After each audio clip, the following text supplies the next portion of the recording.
Welcome to Antarctica Did That For Me. We're a podcast for everyday people with a little adventure in their hearts. We're Keri and Cassa, and we've spent huge chunks of our time living and working in Antarctica. Welcome to a journey that changed our lives. We hope it will change yours too. Welcome to another episode of Antarctica Did That For Me. I am one of your hosts, Cassa Grant, and I'm here with the wonderful Keri Nelson. Oh my gosh, thanks, Cassa. You're wonderful too.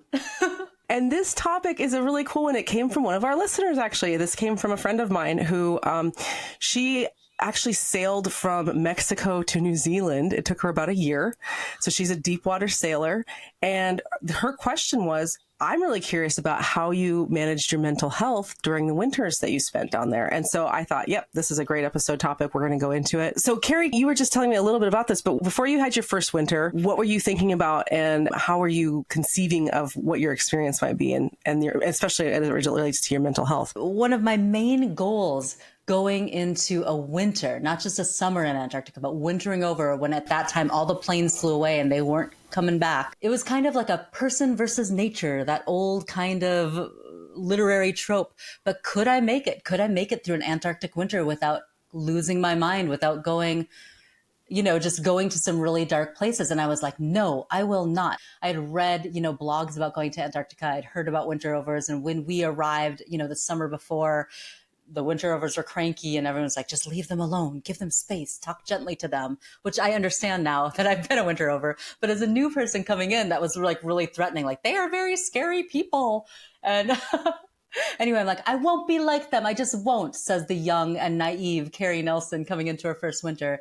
And I think, I learned in subsequent winters that I was wrong, that I absolutely can go to some dark places in Antarctica in the middle of winter. But that winter, that very first winter, I didn't. I think I just had it as my little Pollyanna goal that I was not going to be defeated by that. And I had a really happy winter. And it was subsequent winters that I learned I wasn't as strong as I thought I was. So for me too, my first winter, this was the number one thing I was afraid of. I was thinking, oh my God, how is this going to affect my mental health? I mean, I had struggled with depression in my early 20s. I'd gone on antidepressants for a while, which really helped me a lot. And I was afraid of what it felt like falling back into a hole that I wouldn't be able to get myself out of, or that I wouldn't be able to manage or deal with or learn from, right? So I was out at the airfield watching that last plane take off, and I was thinking, oh man, I might have made a huge mistake. Like, this could have been a really bad choice. It's a feeling watching that last plane take off. It's a feeling. It is. It's like, oh, I'm here 6 months, yeah, this is happening. These people, who are you people? Do I want to be here with you for 6 months?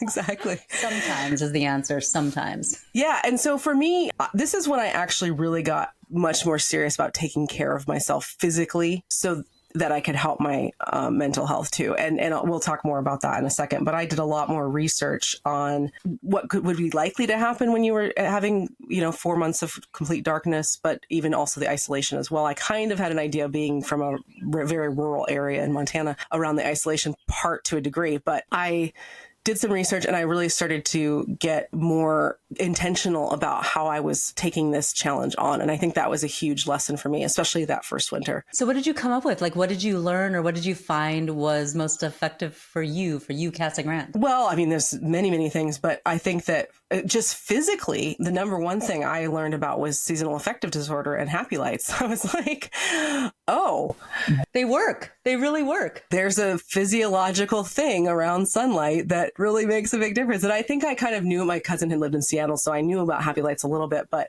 I got a huge happy light. I actually had to make a little shelter around it because I was working like a customer service role, and I would do it in the mornings for about an hour. People would just be like, what is this blinding light? It was like, they'd walk past the counter we were at and just be like, oh my God.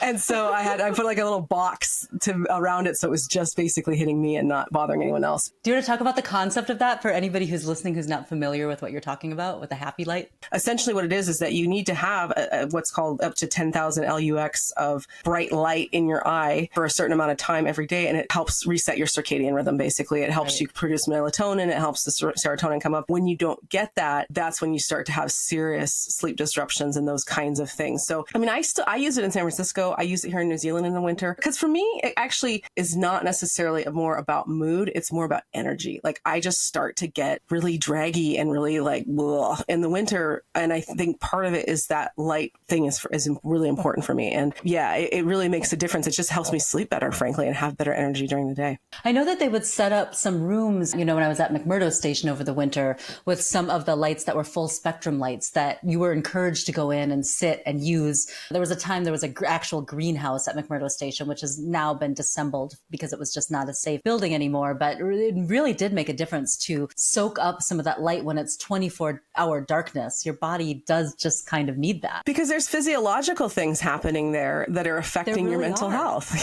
Let's talk about T3, because this is something, T3 syndrome, that Antarcticans who've wintered over will say, and nobody knows what we're talking about. But there is a phenomenon that we call T3ing. T3 is I understand, this is a little bit of a sciencey explanation, but there are, for your thyroid to work properly, there are a bunch of different little steps that happen. One little step activates another to make your thyroid function. But one of those little steps is called T3, and it's sunlight builds that chemical. So when you've wintered over for a season, and especially if you start doing cumulative seasons, you start to become deficient in that. And the effect is that you become very mentally foggy. I know that my words really, especially year 2 or 3, I did 4 winters in a row. I've done 6 winters total. By the 4th winter, I was really deficient. I was word searching all the time. My memory did not work. There was a time when I took trash out in the middle of a snowstorm and didn't remember doing it. I went looking for the trash and realized I had gone out in a snowstorm, thrown it away, and had no memory of that. That's T3. It's really sobering. Like it really makes you think, gosh, even my own willpower of trying to hold it together is not allowing me to hold it together. I didn't actually find that one mentally distressing, but I'm sure that there were other ways that I was depressed, not even in a clinical way, but just muted. I remember one winter that I thought was just great. I thought I was happy. I thought I was one of the winter overs in the best mood. I thought I had sailed right through. But as soon as people came in for the summer season, the new kerfuffle and activity and joy and excitement, my mood went up to like level 99, and I never even knew it wasn't 99. That's what winters do to you. You don't recognize yourself even when you think that you do. I will say, like, what I learned from this that helps me today is also just like, I can't remember it and I'm not going to worry about not remembering it. Right. They call it winter brain. The example that you had about the trash is a really good one. It's definitely things like that. I used to fight it really hard and be like, I should remember this and I know this better and da da da da. But a lot of times, especially towards July and August, when you've been down there for a while and everybody has this happening, you're just kind of like, winter brain. You just don't care. I don't remember. It's a real scene. It's a real scene. I don't remember, and I don't care that I don't remember, right? And nobody around you remembers or has the power to care if they remember either. You're just like walking around the snow globe. But I think that's a great way to think about some of this with acceptance around the mental health too, because I think that the people that did struggle more were the ones that fought it more and were the ones who were like, I should remember. What are some other things that you did to keep yourself feeling centered? One of the questions our listener had shared was what was happening with your sleep patterns and then also like with your work schedule. So luckily in the winter, as McMurdo in particular, there are a few people who are on 24-hour ops. So they're actually working like the night shift. I mean, even though it's dark all the time. In the winter, generally speaking, most people had a pretty steady schedule. So that did help a lot. I really noticed it in May. That's when the sun has basically set. We're definitely moving into the full winter. And about 3 weeks, I feel like, at the beginning of May, if people aren't taking their vitamin D3, if they're not doing happy lights or something along those lines, these are the people that really, really struggle. One of my friends didn't sleep for 3 weeks. He kind of would get cat naps here and there, but he could not get to sleep. And he was... That's an awful feeling. Struggling. I've been there. It's awful. Oh, it is. It's horrible. You feel desperate. Oh, man. And just so out of it. So out of it. I think he started taking vitamin D as well. I never did. Oh, you never took it? Vitamin D, any of the Interesting. I probably should have. I just was didn't. religious about it. I was like, ooh, this is something I definitely want part of this. I don't know. I felt like I could see the difference between some folks who were taking it and some people who weren't. That is one of the things that I really noticed. And that physiological change starts in May. And then as you start to progress through the winter, the excitement of being there in the winter starts to wear off and the monotony of the day to day starts to really set in. Groundhog Day on steroids. Groundhog Day on steroids, the same people every day, the same situations. Same clothes. Same clothes. Like, because you only have so many clothes down there. Same food. I remember looking at pictures of parties we had down there and gatherings. You could only tell what time of year that was or what month that happened by the decorations or the theme of the party, because everybody was wearing the same clothes. We'd been wearing them for months. It's not like you had new outfits to wear. You were just wearing some variation of the same t-shirts and pants that you'd had and been wearing forever. So it's just like Groundhog Day, even in that way too. And then you get into kind of what they call just July, right? Like the doldrums of July. Like July is like, we know the light's coming. We just got to get through July, right? Most of the time when you saw breakups, when you saw like serious challenges was generally going to be in July in my experience. And I definitely when I would get more short with people or I would start to find myself just getting more not who I wanted to be in terms of how I was relating to other people was generally going to be in July, or it wouldn't fly in August. You're just getting really tired by August as well. So I just had this light bulb go on over my head. I actually met my husband down there in July of the first winter. So clearly it was a different thing for you. 4th. Oh, cool. Know. I mean, was that a product of, I don't know. I'm going to question that now. Not really. But I think that's really funny because you're right. That is July. We didn't even know each other for all of that winter until that July. So that was our something new. And that's cool. That's so cool. Yes, I started exercising at lunch. We do this thing called Just Dance, which is this really dorky video game. And I love this video game so much. And so every day at lunch, after we had our lunch, we would do some Just Dance. And now I'm like, oh, wow, that was such a great thing because not only were we getting that physical exercise, but it was really fun. And we were getting that like dose of fun every day, that dopamine hit every single day. And socialness. Yeah. And that social aspect of it, the music. I mean, it was just such an important thing for me personally. I suspect another thing that came out of that is that because it was similar people doing that activity, that you were, the secondary effect is you were looking out for each other. Like you would have noticed if the people who came to that event every day were having a hard time, and looking out for each other is a huge part of mental health in Antarctica, especially in the winter. Like, yeah, moving your body. Different people do different things. There's the gym, there's yoga classes, there's all these kinds of things to help you continue to move your body. The other thing that I found that I did that was physical, I think, was the diet. So we get frozen vegetables and frozen things like that. So it's not like we're not getting, it's just like, here's your meat and potatoes and your gruel or whatever. Like that's not the case at all. It's better than gruel. It's much better than gruel. But for me, I started to really notice, like I'm a pretty boring eater, to be honest. I'll eat the same lunch every day. But I started to notice when I started to eat different things, how it was affecting me emotionally, physically, and mentally. That was when I, again, started to pay more attention to this kind of thing, even though I wasn't able to get the things that really make me feel good. But it was things that really helped me just show up with energy and a better attitude, frankly. Cassa, you are telling me all the things that I should have been doing during the winter, because I did none of those things during the winter, including get much exercise. I wasn't an exerciser at all, except for I like to wander around on walks, like in the dark and look for auroras. So I did do a lot of walking, but I'm not a gym girl, and I wasn't really a Just Dance girl. My mental health in winter was a music game. You know, I became better and better at the music that I did. I was writing music all the time. I had a little studio of my own things that I set up in my room and recorded music, crappy music, you know, but I think, and it was the same thing, just trying to be mentally healthy. I don't know if writing sad music is mentally healthy at all. I think sometimes that's worse, but that's what I was doing. And, you know, that was something that I really turned to, as the creativity game in winters. And in the good winters, there were a lot of partners in crime in that effort. I mean, there's a winter that I was there, we made a whole soap opera. We did big fashion shows with fashions from the store. We made videos for each other. We made up all sorts of games. And so mine was more of a creativity game. But when I hear you saying I should have been eating vitamin D and exercising, that just makes sense. And I probably should have been doing that.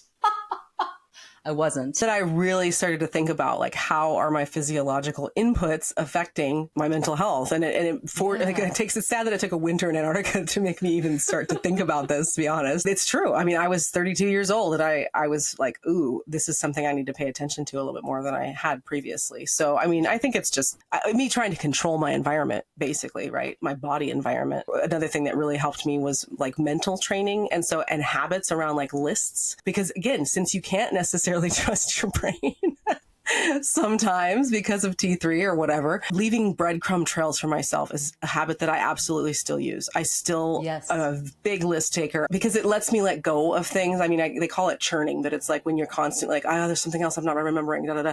It's like when I have that list, I just put it on the list and I know it's on the list and I don't think about it again. And then I go back to my list. That was something, it sounds so basic, but it was something that I already kind of did, but I got way more into that because of the winter, because I was like, I can't trust my brain the way I used to be able to trust it. Like, not in a horrible way, but I just knew that I had to have systems for myself. It really helped me. I think we've both been talking about this in a really personal way, which it is kind of a personal battle when you're in a winter in Antarctica to keep your spirits up. You know, we talk a lot about Antarctica community. We're part of it. We love that Antarctica community. And there are lots of ways that the community acts to take care of itself too. And a lot of that comes in forms of making sure that there's a band night that people can go to, that there's live music, or putting together a gathering that is special meaning because it's a fun theme. I don't know, there's many themes that parties can take. There is an aspect of people taking care of each other. Of course, there are people who volunteer as peer counselors and who look out for each other, but it takes the form of fun things that we do. And even kind of watching the mood or the flow of the community. I know because I've been one of those people, and I know the people who also kind of see that station's down and that something needs to happen and are intervening on behalf of the station and everybody's mental health to make those things happen. So I salute all the people who have been part of that, because when you're in a winter in Antarctica, it's not just cold survival, it's mental survival that you're all sort of in together too. So I love that you talked about that with creativity, because we have the craft room and I loved the craft room. And so it's a room full of crafts. Ooh. And you can go in there and get all kinds of different materials, make different things. And it was really a great way to not only create, but have that community around creating, as you were saying. You know, like I might be in there as the volunteer opening up the room or whatever, but I'm teaching somebody else how to use a sewing machine, for example, or that kind of thing. And so there's certain people actually that I never really interacted with other than the craft room. It was pretty random, but it was great. And that kind of creativity gives you something to look forward to. And I think that's one of the big things with the mental health is like, even if it does feel like Groundhog Day every day, can you find little things to look forward to? And sometimes the answer is no, but can you start to create those or draw on that community to help you create that together? And that was something that always helped me get through, for sure. Not just get through, but appreciate it, you know? And, in a community as large, it's not large in the grand scheme of things, but McMurdo in a winter is clocking in at about 150 people, which is really big for an Antarctica winter community. In that environment, part of my mental health was just knowing that there's a ton of people I don't know and that there's a ton of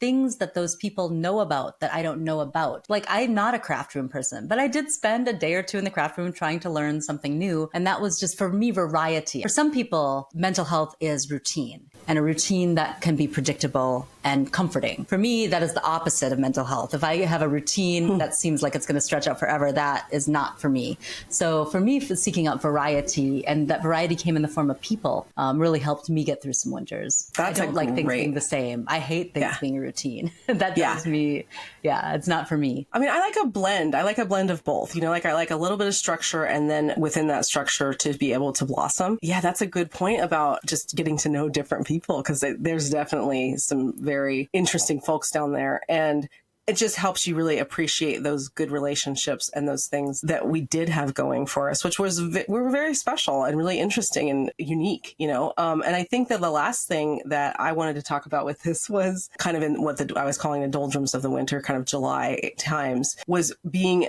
aware and cognizant of complaining or the way that we were perceiving what we were going through. Again, even going through is kind of like what I would call victim language, is like, I'm going through it. I'm just getting through it. It's like, so we, Yeah, we got to do the thing. But I noticed, especially my first winter, I think there was a couple of studies that had come out because they had been studying people who wintered in Antarctica, because it's basically, they're thinking, okay, well, this is like being in a space station or something like this. So this is kind of we're that petri dish, basically. So there were some interesting studies that came out about internal and external locus of control. And it got me really interested in, again, how our perspective changes our perception and our, not just reality, but our experience. So internal locus of control is, things happen to me, I'm just getting through it, all these kinds of things. Or sorry, that's external locus of control. And then internal locus of control is like, well, this is what I control and this is what I don't control. And so I will focus on the things that I can control, and then that will shape my experience. So for example, what we were talking about with, the doldrums of July, of the people who really struggled were the ones who wanted to sit around and complain about the program, complain about the leadership team, complain about the food, complain about all these kinds of things. I think they had a very challenging experience because of that. And it's not that the complaining doesn't happen. Obviously, like there's a difference between venting and complaining, but if you just keep focusing on that stuff, that is all you're going to see. And that was probably one of the biggest things around mental health for me, was being really cognizant of that and being as careful as I could be. I will be the first to admit that I was definitely a complainer in many instances.